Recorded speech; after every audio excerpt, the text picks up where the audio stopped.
with a closer look at this storm. And Todd, what's kind of like the biggest concern you have with this one? You know, I was just thinking about this in my head. One of my big concerns is that, you know, people, sometimes the public may think that we embellish, you know, the weather. And this could be the perfect storm that feeds that feeling, because when we came into work, and, you know, for some right now. You mean when we fought our way through the wind tunnel to get into the door? It was wildly intense. Yeah. And now it's not. Right. And people are going to wake up and, you know, the wind's going to be like, and the rain's going to be like ending and the snow's all gone. And it's like, well, where was the storm? Well, the power outages will tell the story. But not everybody gets one. Right. You know, if you don't have a power outage and your kids go to school and all that kind of thing. So, but when we came in, it was insane. Yes. Insane. And it is that way for some right now. So let's chat about all this right now. I'm going to begin with a look at the rain snow, because it did begin as all snow, and in many spots it changed to rain pretty quickly, especially along the coast. That rain snow line is flying north. We use this tool in the summertime with tornadic thunderstorms to see if there's debris flying up into the sky and to see how intense the storm is. But in the winter, we can see rain snow lines with them, and it's right here, that line right there. So it's moving north of the Belgrade Lakes, it's moving north of Lewiston, Auburn, it's through the Oxford Hills, and it's now right up along the Androscoggin River. North of there, still snow, like in Kingfield and Carrabassett Valley and beyond, but south of there, it is all rain. This is actually good for the ski resorts. I've seen some significant snow reports out of some of the ski resort country, whether it's in New Hampshire or the western Maine mountains, like a foot plus, like 16 inches I saw up near Sunday River and up near Rangeley. So that's some great, great news. Now there's still some heavy rain, but the worst is over for southern Maine. We had a squall line come through, and you can't really make it out anymore, but right there, see that yellow line that moving into the mid-coast right now? When that came through Portland, that had a gust of 60 miles per hour with it. So it may still mean business for the mid-coast and down east areas.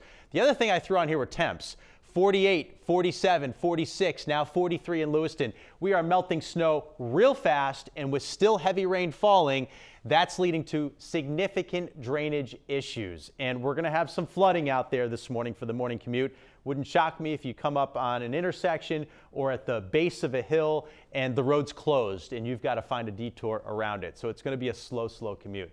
Still snow for the higher elevations, but we're even starting to mix in some of the mountains now. But the majority of that event, or this event, is snow. So there's no flooding concerns up there at all. Now, as we look at eastern Maine, it's starting to pour, really pour now for the entire Penobscot Valley. Temp is now closing in on 40 in Bangor after a few wet inches of snow last night, and there were about 6 inches of wet snow in Old Town. Schools are closed in Bangor and Brewer because the cleanup is tough, and it's a sloppy, slushy mess at this moment. Here's a look at the winds. They're strongest from Greenville to Bangor to Bar Harbor. Not quite as bad across the south any longer. I don't think we'll get another 60-mile-an-hour gust, but we could get one on the mid-coast and down east areas, and that's why the power outage threat is still there. This storm cruising to the north right now. Behind it, much better weather. Tomorrow and Friday will be calm and tranquil, and we'll have some sunshine returning. In fact, we probably get some sun this afternoon. While it's intense right now, most of the rain will be dying off around 8, 9 o'clock in the morning for Portland and long gone by noon in Bangor. This afternoon, sunny breaks, maybe a quick passing shower in a few towns, but that's it. Our storm drains will be able to catch up, so the evening drive will be way smoother than this morning's one. Tomorrow, partly sunny. Friday is mostly sunny, a little colder, but not quite as cold as it was prior to this storm.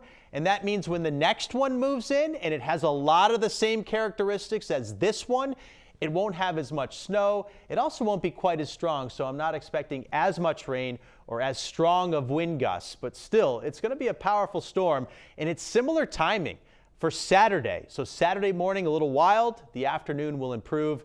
And it does look really cold behind it, unlike this one. So we could have a flash freeze here Saturday night into Sunday morning.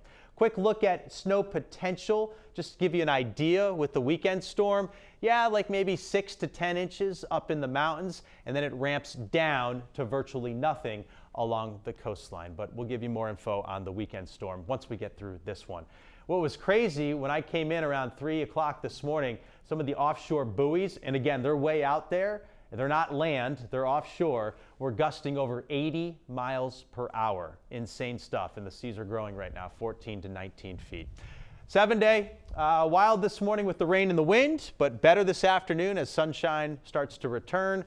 It'll be warm out there and balmy, 45 to 50, near 40 tomorrow, mid-30s on Friday. Next storm, very similar to this one on Saturday. Behind it, it does turn a lot colder, and guess what? Another one. Another one. Isn't that insane? Crazy. Next week, maybe Tuesday, early indications would be that it looks colder to me than the two that just came through. Okay, well, that's a plus. Yeah. Thank you, Todd. And just a reminder that we have school delays and cancellations right there at the bottom of your screen. Yep.